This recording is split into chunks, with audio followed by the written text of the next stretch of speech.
C'est prendre conscience du fait que chaque entreprise aujourd'hui est dépendante de ressources et que dans un monde où ces ressources sont de plus en plus limitées, forcément, ça impacte l'entreprise et il faut qu'elle prenne cela en compte pour prévoir son futur les prochaines années si elle veut éviter des scénarios où elle n'a plus accès à ses ressources ou alors ces ressources deviennent beaucoup trop chères et elle ne peut plus se permettre de les utiliser. C'est finalement mettre un prix sur l'utilisation de ces ressources. Bonjour et bienvenue sur Data Driven 101, le podcast qui s'intéresse aux applications concrètes et variées de l'intelligence artificielle et de la data. Je suis Marc Sanselme, fondateur de Scopeo, agence d'intelligence artificielle qui accompagne toutes les entreprises à tirer le meilleur de cette technologie.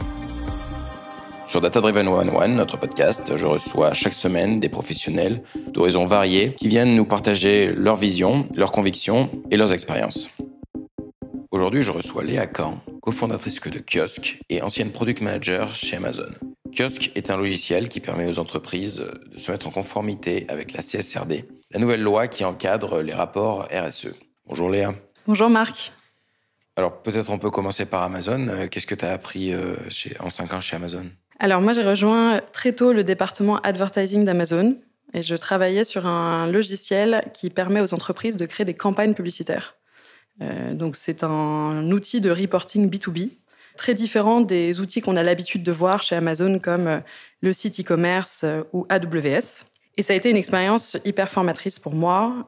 Déjà, apprendre le métier de product manager, parce que je suis devenue product manager chez Amazon. Et c'est un métier qui est très spécifique, qui vient des États-Unis, qui vient du monde de la tech. C'est un métier où finalement on a besoin de comprendre profondément les besoins de nos utilisateurs, de nos clients, pour définir une vision et travailler après avec des équipes data, dev, design pour réaliser cette vision. Et donc un rôle extrêmement intéressant, un rôle central qui permet de travailler avec plein d'équipes différentes sur des sujets différents, du design au développement au lancement du produit. Et donc énormément appris chez Amazon, même si rapidement j'ai senti que je n'étais plus alignée en termes de valeurs avec l'entreprise qui avait qui a une ambition folle et qui ne s'arrêtera jamais. Comment tu décrirais la boîte Amazon ? Justement, je dirais que c'est une boîte intense. Quand j'ai rejoint Amazon, on était 300 000 salariés. Quand j'ai quitté, on était plus d'1 million de salariés. Sachant que chaque nouvelle recrue doit être plus forte que 50% des personnes déjà embauchées chez Amazon. Donc toutes les nouvelles personnes qui rejoignent l'entreprise sont censées en tout cas avoir un niveau plus élevé que celles qui... C'est la politique de recrutement. C'est la politique de recrutement. Okay. Ça fait partie des politiques de recrutement. Après, c'est difficile à mesurer, évidemment, mais ça demande à être toujours... à se remettre en question de manière continue et à s'améliorer tout le temps, continuer à apprendre pour rester compétitif. Donc peut-être que c'est le deuxième terme que j'emploierais, c'est compétitif. Après, dans les positifs, moi ce que j'ai beaucoup apprécié chez Amazon, c'est que tout passe par l'écrit. Il y a vraiment une culture du document qui pousse les employés à aller loin dans leur réflexion, à pas seulement mettre quelques idées sur des slides, mais à vraiment... d'écrire ce qu'ils ont l'intention, le projet ou le produit qu'ils présentent. Donc il y a vraiment cette culture de mettre des choses à l'écrit et ensuite de demander à différentes personnes de donner du feedback, de donner des retours. Et ça, c'est quelque chose que je trouve hyper important et que j'essaie de continuer à mon échelle, à l'échelle de Kiosk. Il y a un autre sujet qui est la méritocratie, quelque chose que j'ai aussi beaucoup apprécié dans mon expérience chez Amazon. C'est que finalement, il y a pas mal de process qui sont créés pour éviter les biais et permettre à une personne méritante, une personne qui se donne d'atteindre ses objectifs sans limite ou sans contrainte un peu imposée, comme on peut le voir dans d'autres entreprises où, par exemple, l'âge va être pris en compte dans les décisions d'avancement. Voilà, moi, ça n'a jamais été un sujet et j'ai beaucoup apprécié le fait de pouvoir prouver que la performance sur différents sujets et qu'on l'accepte sans remettre en question quoi que ce soit et donc sentir que finalement le travail était la première chose qui était considérée et que le reste c'était secondaire, que si on se donnait les moyens d'atteindre nos objectifs, on allait pouvoir être récompensé. Donc ça m'a beaucoup plu. D'accord. Alors en tant que product manager, quelle était ton interaction avec l'équipe data ? Alors nous, dans le département advertising, on était segmentés entre les produits self-service et les produits managed service. Donc les produits self-service qui étaient utilisés par des clients, par des entreprises externes de manière indépendante, et le département managed service pour lequel les clients étaient beaucoup plus accompagnés par les équipes d'Amazon, prises par la main. Donc dans notre département self-service, on avait une équipe data dédiée qui allait accompagner à la fois les équipes finance, sales et customer success, client success, à prendre des décisions business basées sur la donnée. Donc, j'ai quelques exemples en tête, notamment un process qu'on réalisait chaque semaine, le Weekly Business Review, ou WBR.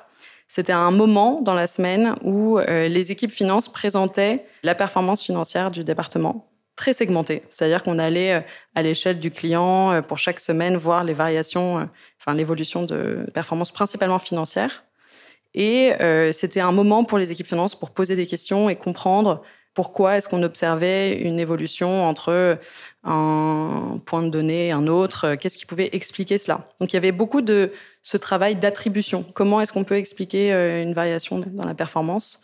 Donc ça, c'était un process qui demandait beaucoup de temps aux équipes data parce qu'elles avaient besoin de constituer ces rapports et de faire les follow-up après avec les équipes concernées. Donc ça, c'était un premier point. Et moi, plus au niveau du product management, ce qu'on nous demandait chez Amazon, c'est de gérer l'atterrissage du produit en plus de son lancement. Il y avait ce concept de launch and land. Ça voulait dire que notre job, c'était pas uniquement de développer un nouveau produit, une nouvelle feature, une nouvelle brique du logiciel, le lancer et puis attendre et puis passer à autre chose, mais vraiment s'assurer que la raison pour laquelle on avait développé ce nouveau produit, cette nouvelle feature, avait bien été cochée. C'est-à-dire que si dès le départ, on avait décidé de prioriser une feature parce qu'elle répondait à une problématique concrète d'un client, d'un utilisateur, il fallait prouver qu'une fois la feature lancée, la problématique de l'utilisateur était bien, n'existait plus, ou en tout cas qu'on avait bien répondu au problème. Et donc ça demandait pas mal de data également. Ouais. Donc on avait sur la partie qualitative mis en place des process, dont un process qui s'appelait Voice of Customer, pour lequel on récupérait des centaines de milliers de points de données, donc principalement qualitatifs, qui allaient être consolidés par les équipes sales et les équipes en direct avec les clients, mais dans certains cas aussi obtenus sur le logiciel directement. Donc c'est un peu l'équivalent des NPS ou ce type de score, mais on allait plus loin que le scoring uniquement. On demandait vraiment des... NPS, c'est la recommandation des clients. C'est ça. Donc on avait tout un pan plutôt qualitatif et en plus, on se rendait compte qu'on avait besoin de faire remonter des données plus précises sur leur utilisation réelle. En fait, on voyait que parfois, il pouvait y avoir un décalage entre le ressenti de la personne et sa vraie utilisation du produit. Et donc, on a mis en place la méthodologie HEART. Voilà, je ne sais plus parler anglais. HEART, donc c'est le framework de Google. Okay. HEART, c'est Happiness, Engagement, Adoption, Retention et Task Success. D'accord. Et en fait, ça demande à une entreprise de définir des indicateurs, des métriques pour chacune des catégories. Et donc, typiquement, sur Happiness, on va retrouver des indicateurs comme le NPS, comme des données plutôt qualitatives sur à quel point est-ce que vous aimez la feature ou le produit. Sur la partie engagement, on va mesurer le nombre de fois où la personne va interagir avec le produit. L'adoption, c'est le nombre d'utilisateurs. Ouais. La rétention, c'est le nombre d'utilisateurs dans le temps, donc qui reviennent. Donc ça va être du retention rate, du churn rate, ce genre de metrics.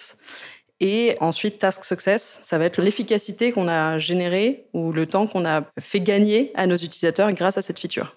Okay. Donc ça a été beaucoup de travail pour mettre en place ce framework, mais assez intéressant de le standardiser sur différentes features.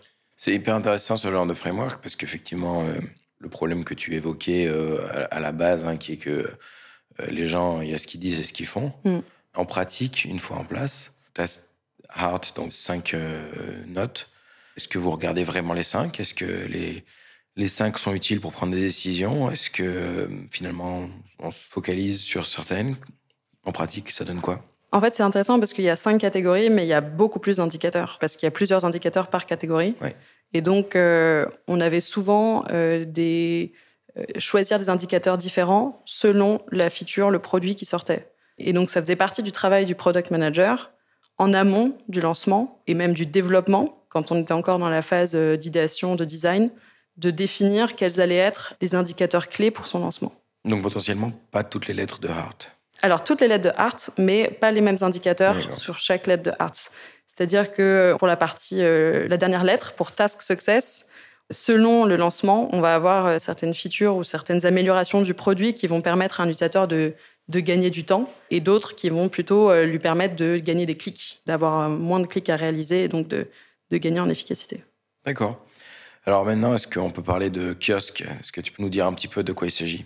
Bien sûr, Kiosk, c'est un logiciel qui permet aux entreprises de consolider l'ensemble de leurs données environnementales, sociales et de gouvernance pour se mettre en conformité avec la CSRD. La CSRD, c'est la Corporate Sustainability Reporting Directive. C'est la nouvelle loi qui encadre les rapports RSE. Concrètement, c'est un rapport annuel que les entreprises doivent publier. Historiquement, ça a impacté que les grands groupes, que les grandes entreprises. Et à partir de janvier 2024, ça impacte 50 000 entreprises européennes, progressivement.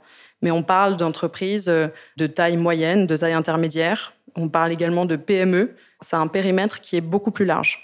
Et ce qui est aussi intéressant dans cette directive, c'est que c'est la première fois qu'on demande aux entreprises de mesurer leur impact sur l'environnement et de prendre en compte également les impacts de l'environnement sur l'entreprise. Donc, à la fois de cartographier ces impacts et les risques financiers auxquels court l'entreprise.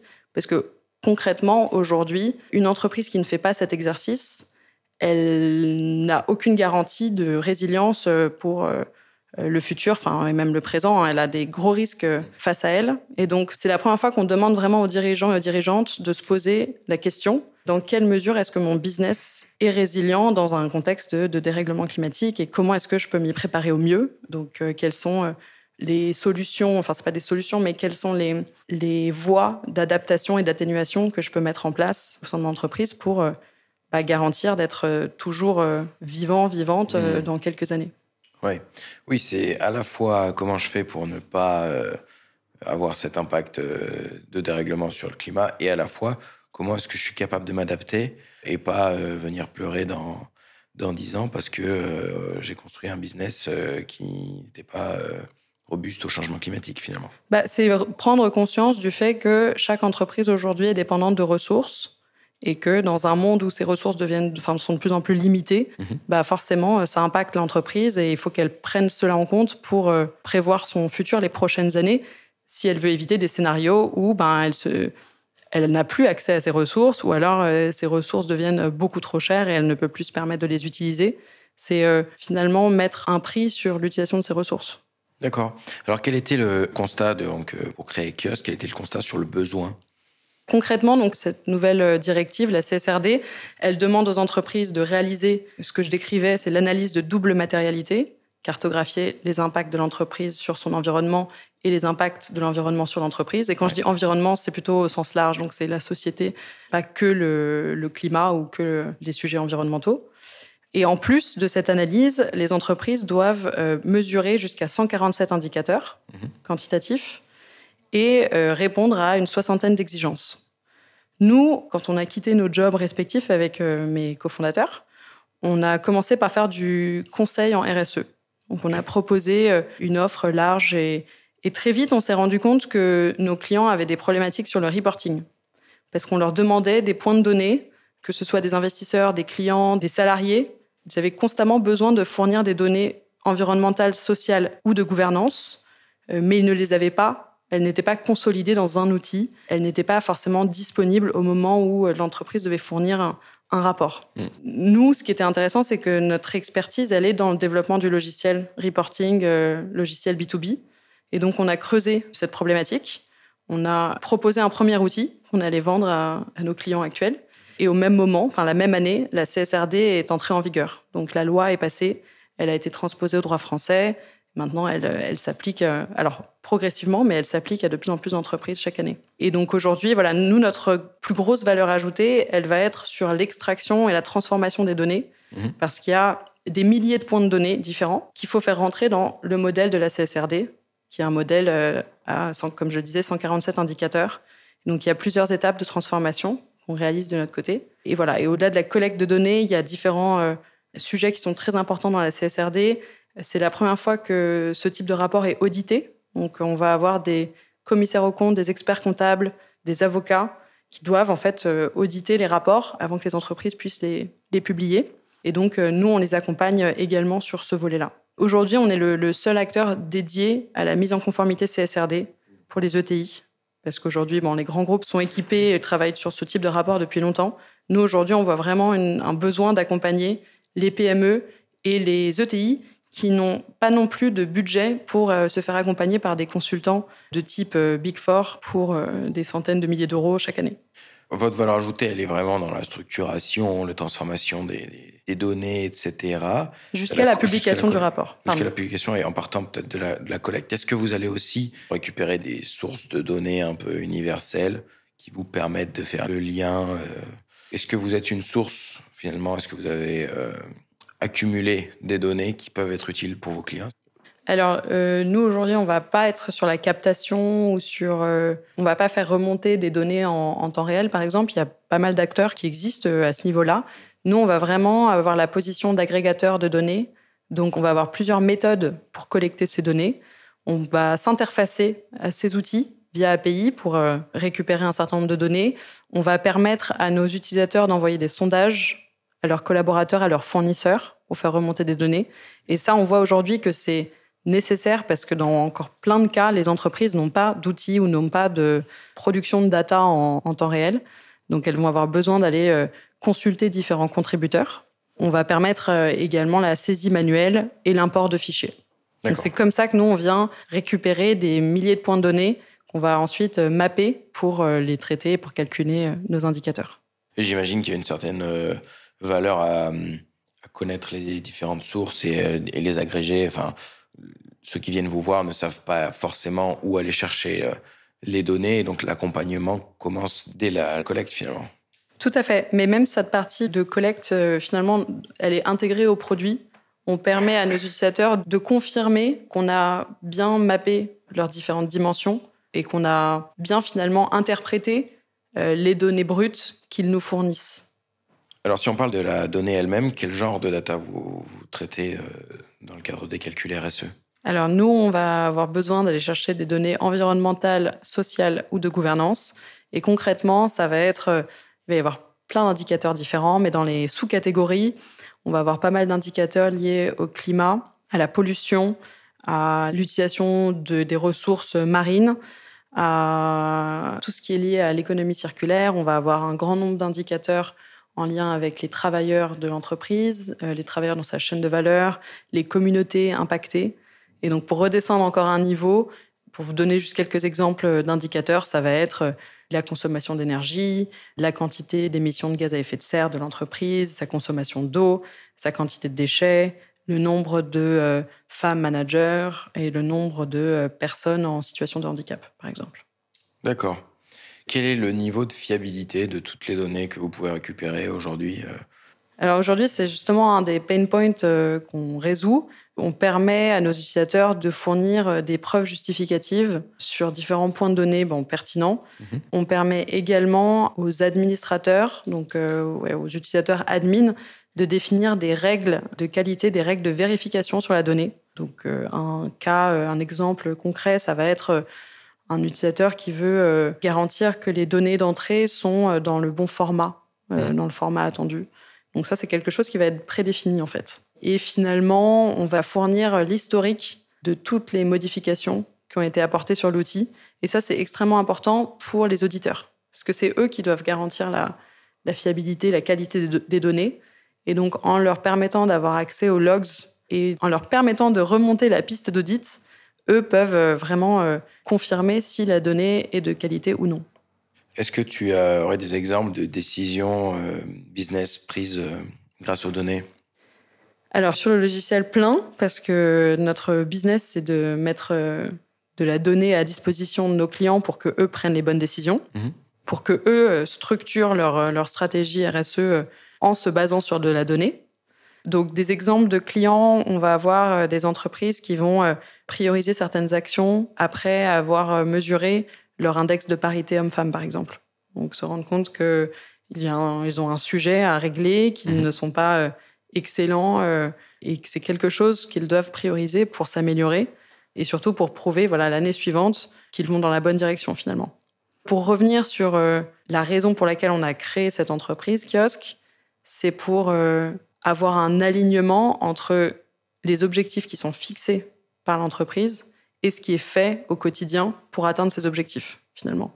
Donc, c'est l'opposé du greenwashing et du social washing. C'est comment est-ce qu'on met en place les trajectoires, comment est-ce qu'on se donne les moyens d'atteindre nos objectifs. Donc ça, c'est un peu ce qui nous guide depuis le début. Et plutôt des exemples à l'échelle de kiosques, de décisions basées sur la donnée. D'accord. Alors, quel est l'état des lieux côté greenwashing et social washing en 2024 ? On sent que les entreprises font de plus en plus attention. Il y a quand même une peur générale d'être épinglées, même si on a encore plein de pépites. On en voit régulièrement des entreprises qui communiquent sur leurs produits ou leurs services neutres en carbone, éco-responsables, verts, super green. Ça, on en voit tout le temps. Après, là, ce qui nous donne beaucoup d'espoir, c'est cette nouvelle directive qui va... ça fait un peu sadique de le dire comme ça, mais cette nouvelle directive qui va imposer des amendes aux entreprises qui continuent à publier ou en tout cas à s'auto-proclamer green, vert, éco-responsable, et celles qui utilisent également des labels douteux. Donc si cette loi entre en vigueur, les entreprises ne pourront vraiment plus communiquer comme elles le font aujourd'hui, sans avoir de sanctions. Est-ce que c'est vrai que les comptables aujourd'hui ne valident plus les comptes si les trajectoires RSE ne sont pas crédibles ? Alors aujourd'hui, c'est pas inscrit dans la loi. Nous, on est persuadés que c'est la suite naturelle de la CSRD. On va, après imposer aux entreprises ce reporting, on va les challenger sur la pertinence du reporting ou la pertinence du plan d'action qu'ils définissent. Donc, dès 2024, les commissaires aux comptes, les experts comptables et les avocats vont pouvoir auditer les rapports CSRD des entreprises, mais ils n'iront pas jusqu'à évaluer ou scorer la pertinence ou la beauté du rapport. Par contre, ce qu'on voit, c'est des agences de notation financière qui sont de plus en plus matures sur l'aspect extra-financier et qui, elles, vont, d'après nous, augmenter leur champ, leur périmètre d'action pour scorer la viabilité, la solvabilité d'entreprises sur ces critères-là. Donc, on espère vraiment qu'à terme, ces critères ESG soient au même niveau que les critères financiers. D'accord. J'ai une question très pragmatique. J'accompagne des clients sur toutes sortes de domaines et donc, potentiellement, j'ai besoin de données sociales, environnementales. Où est-ce que je peux aller la chercher ? Aujourd'hui, il existe beaucoup de données à aller chercher et c'est une des complexités, le nombre de sources qui peuvent exister. Surtout que la donnée existe dans différentes formes et que le challenge, c'est de réussir à la standardiser. Nous, on collecte les données de 4 manières, donc via l'intégration API, via l'envoi de sondages, via l'import de fichiers divers et via la saisie manuelle. Mais ça ne répond pas à ta question. Donc, attends, je réfléchis. Des clients... En fait, je veux pas parce que c'est... C'est votre business. C'est notre business. Ok, ça marche. Alors, pour quelqu'un qui veut démarrer, donc, pour une entreprise qui se lance dans une politique RSE, qu'est-ce que tu recommandes de faire ? Alors, notre recommandation, la première étape, c'est toujours de faire l'état des lieux, donc de comprendre où se trouve l'entreprise aujourd'hui, dans quel contexte, quelles sont ses activités, comment est-ce qu'elle crée de la valeur, quelles sont ses parties prenantes. Donc, c'est un peu la toute première étape qui est très rapidement suivie dans notre recommandation d'une étape d'analyse, donc de diagnostic un peu plus poussé. Et donc, aujourd'hui, pour faire son diagnostic RSE, nous, on recommande vivement de faire une analyse de matérialité simple ou une analyse de double matérialité qui, pour rappel, va permettre à l'entreprise d'identifier ses enjeux les plus stratégiques. Ça va lui demander de réfléchir à ses impacts sur l'environnement et la société, et aux impacts de la société et de l'environnement sur son activité. Et à partir de cette analyse, elle va pouvoir identifier les enjeux les plus pertinents pour elle. Elle va se rendre compte que finalement, changer les ampoules LED ou remplacer la machine à café, c'est pas ce qu'il y a de plus stratégique à son niveau. Une fois qu'on a cette liste d'enjeux matériels ou d'enjeux stratégiques, là, on peut commencer à structurer une vraie démarche RSE. Et donc, la deuxième étape, ou troisième, c'est de mesurer des indicateurs en fonction de ces enjeux stratégiques. Et une fois qu'on a mesuré ces indicateurs, ce qu'on demande souvent aux entreprises, c'est de définir des objectifs. Donc, se dire, voilà, aujourd'hui, je suis à tel niveau, où est-ce que je veux être demain, où est-ce que je veux être dans 10 ans par rapport à mes enjeux les plus stratégiques. Et donc, une fois qu'on a défini un objectif, il faut définir un plan d'action, il faut définir des sous-objectifs ou des milestones pour atteindre ces objectifs-là. Il faut mettre en place des process, des mécanismes pour s'assurer que régulièrement, on évalue la pertinence de ces actions. Est-ce que ça m'a vraiment aidé à aller dans la direction de mon objectif ou pas ? Ouais. Et donc, d'en recréer des nouveaux et de s'améliorer de cette façon. De répéter, en fait, cet exercice plusieurs fois. Sachant que ce qui est clé, d'après nous, c'est de faire redescendre les objectifs de l'entreprise au niveau opérationnel. Parce qu'aujourd'hui, la problématique qu'on voit, c'est que les entreprises, elles prennent des objectifs de réduction des émissions de gaz à effet de serre d'ici 2030, d'atteinte de la parité d'ici 2030. Au niveau d'un groupe, ça ne veut pas dire grand-chose. Tant qu'on ne sait pas concrètement quelles sont les pièces à bouger dans le puzzle, ou plutôt sur l'échiquier, finalement, on avance dans le vide. Ce qu'il faut comprendre, c'est qu'est-ce qui contribue à notre impact actuel. Finalement, si on parle du climat, quels sont nos plus gros postes d'émissions ? Mais si on parle de parité, quelles sont les équipes qui sont les moins bien représentées ? Et c'est à elles d'avoir des objectifs qui sont déclinés de cet objectif global. Ce que je veux dire, c'est que si on a juste un objectif à l'échelle de l'entreprise et rien au niveau opérationnel, il ne va rien se passer. Tant qu'on n'a pas réussi à faire redescendre les objectifs de l'entreprise pour chaque équipe, on n'a pas une stratégie RSE vraiment développée et on est encore un petit peu dans le greenwashing, d'après moi. Ouais.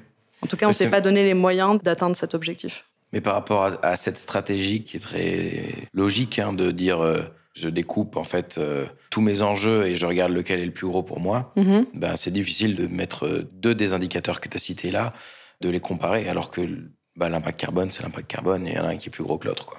Est-ce que c'est... Alors, par rapport aux enjeux matériels, une fois qu'on les a définis et que, par exemple, une entreprise qui est dépendante de matière ou qui demande, par exemple, un transport de matière conséquent et qui a donc un enjeu autour du dérèglement climatique et des émissions de gaz à effet de serre, ça ne veut pas forcément dire qu'elle va devoir prioriser cet enjeu ou le comparer à un autre enjeu sur la partie sociale. Elle peut définir ses 30 enjeux matériels, d'ailleurs dans la partie gouvernance également, et décider d'avancer sur ces différents objectifs séparément. C'est-à-dire que l'entreprise, une fois qu'elle a... c'est déjà le cas aujourd'hui, parce que les entreprises communiquent sur des objectifs long terme. Elles vont se fixer des objectifs sur les émissions de gaz à effet de serre, sur la consommation d'énergie, sur la parité. Mais nous, ce qu'on dit, c'est que ça ne suffit pas de fixer l'objectif. Ce qu'on veut surtout voir, c'est contrôler. Comment on y arrive. Et pour y arriver, nous, on est persuadés qu'il faut segmenter en fait, ces objectifs et les faire redescendre à différents niveaux et faire en sorte que l'équipe marketing ait son propre objectif en lien avec cet enjeu de parité qui va être différent parce qu'elle a peut-être une performance sur cet enjeu qui est meilleure ou moins bonne que l'équipe tech, par exemple. Alors, est-ce que vous faites du machine learning chez Kiosk ? Aujourd'hui, on commence à développer des algos sur la collecte de données. Et sur la partie plus long terme de visualisation et de génération de plans d'action. En fait, les plans d'action, c'est des recommandations. Et donc, ça se prête très bien dans un contexte de machine learning. D'accord, donc là, de l'IA générative carrément, non ? Dans certains cas, on teste. On est encore en phase d'exploration. On a 1 an, donc on est encore tout jeune. Mais on a prévu d'utiliser ce type de technologie. Et on commence à le faire pour des cas d'usage très précis. Ceci étant dit, on est un peu dans une réflexion à ce niveau-là également. On ne veut pas faire de la tech pour faire de la tech. On veut justement limiter nos propres consommations d'énergie. On veut faire de l'éco-conception sur l'outil. Donc on cherche un équilibre qui nous permet d'accompagner nos clients et de les faire gagner du temps sur cette partie reporting pour que, in fine, eux atteignent bien leurs objectifs, ce qui est la mission de Kiosk. Kiosk, On est une entreprise à mission et on existe pour équiper et accompagner les entreprises pour qu'elles atteignent leurs objectifs de durabilité. Donc, on cherche l'équilibre où on permet à nos clients de gagner du temps sur la production du rapport pour qu'eux, in fine, atteignent leurs objectifs de durabilité, parce que c'est la mission de l'entreprise, de Kiosk. Mais par contre, on ne veut pas stocker des quantités de données folles sans avoir derrière de vrais bénéfices directs. Alors sur cette question de stockage de données, surtout du calcul, donc la consommation d'énergie pour l'IA, entre guillemets, est-ce que c'est des choses sur lesquelles vous avez déjà accompagné des clients ou vous connaissez des cas d'école, de sociétés qui se seraient posé ces questions-là? Quel est l'état des lieux de l'impact environnemental du côté de l'IA? Je ne suis pas du tout une experte sur le sujet, l'impact environnemental de l'IA. Ce que j'entends, c'est que c'est quand même conséquent. Enfin, c'est quelque chose qu'il faut continuer à creuser et mesurer et réduire. Parce que j'ai pas l'impression qu'on se pose beaucoup de questions sur l'aspect long terme. Tout est tellement en mode recherche aujourd'hui. Tout à fait. Qu'on se dit, dans 2 ans, ce sera plus comme ça de toute façon. Mais J'ai pas la réponse. Moi, ma position là-dessus, c'est que, de manière générale, il faut qu'on fasse de la tech for good et de l'IA for good, enfin, qu'on réfléchisse bien aux cas d'usage qui ont du sens aujourd'hui et qui peuvent contribuer à améliorer nos conditions de vie sur Terre. Mais si on regarde la moyenne des gens et pas que les 1%, enfin, en tout cas, ça, c'est très personnel, mais c'est comme ça que je vois les choses. Donc, typiquement, des services qui nous permettent d'aller encore plus vite. Nous, Français, et encore, je parle d'une bulle plutôt parisienne, mais voilà, je trouve pas ça nécessaire. Et au contraire, je pense qu'il faut qu'on puisse dire qu'on est contre quand on l'est. Et par contre, quand ça peut permettre de répondre à des problématiques sociétales, que ce soit dans la santé ou en lien avec les crises actuelles, qu'elles soient environnementales ou sociales, là, je trouve ça intéressant. Mais quoi qu'il arrive, il faut il faut qu'on ait une meilleure compréhension de l'impact réel que ça a, comme tout, en fait. Il y a pas pour revenir à cette question du greenwashing, il n'y a pas de produit vert ou de solution miracle. Tout a un coût et il s'agit de faire des compromis et de choisir de prendre des décisions. Pour ça, il faut avoir conscience des pros and cons, des bénéfices et des inconvénients. Alors, qu'est-ce que tu préfères dans ce métier ? Moi, je suis très enthousiaste à l'idée d'accompagner des entreprises sur leur mise en conformité CSRD. Pourquoi ? Parce que avant de me lancer, avant de créer Kiosk, j'avais une frustration et une perte d'espoir de manière générale. J'étais plus très optimiste, alors que ma nature, c'est d'être vraiment très optimiste. Et avec cette nouvelle directive, avec ce nouveau référentiel de reporting, j'ai regagner espoir un petit peu. Et ça, je trouve ça hyper important, en tout cas d'avoir une direction et de permettre à des entreprises de se mettre en conformité plus facilement, plus rapidement. C'est quelque chose qui m'inspire énormément. Donc voilà, c'est la directive la plus ambitieuse qu'on a vue, qu'on a eue jusqu'à maintenant.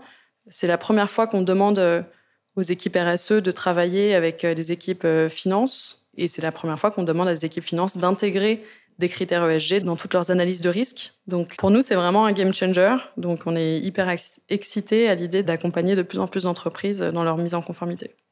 Et alors, quelles sont vos prochaines étapes ? Alors, on est en plein recrutement. Donc, nous, en fait, on a un sujet de croissance, d'accélération parce que la directive est entrée en vigueur en janvier 2024 et il y a de plus en plus d'entreprises qui sont impactées. Donc, pour soutenir cette croissance, on a besoin d'une tech solide. Et pour cela, on recrute différents postes en data, en dev principalement, mais aussi en sales. Et voilà, c'est le point principal, recrutement en ce moment. Effectivement. Qui est-ce que tu aimerais entendre dans un prochain épisode de Data Driven 101 ? Alors, j'ai un ami de longue date qui s'appelle Nathanaël et qui est le CTO de Captain Cause. Je ne sais pas si... Nathanaël Romano. Oui, vous l'avez déjà interviewé. Je le connais bien. Ok. C'est un camarade de promotion. D'accord, ok. C'est une très bonne idée. Merci beaucoup, Léa. Je t'en prie. Merci à toi. Vous venez d'entendre Léa Kahn, cofondatrice de Kiosk sur Data Driven 101. Si vous avez aimé et que vous voulez nous soutenir, n'hésitez pas à vous abonner, à liker et à partager. Dans le prochain épisode, je recevrai Jean-Marie John Matthew, cofondateur de Giscard, pour nous parler de data et de qualité. À très vite.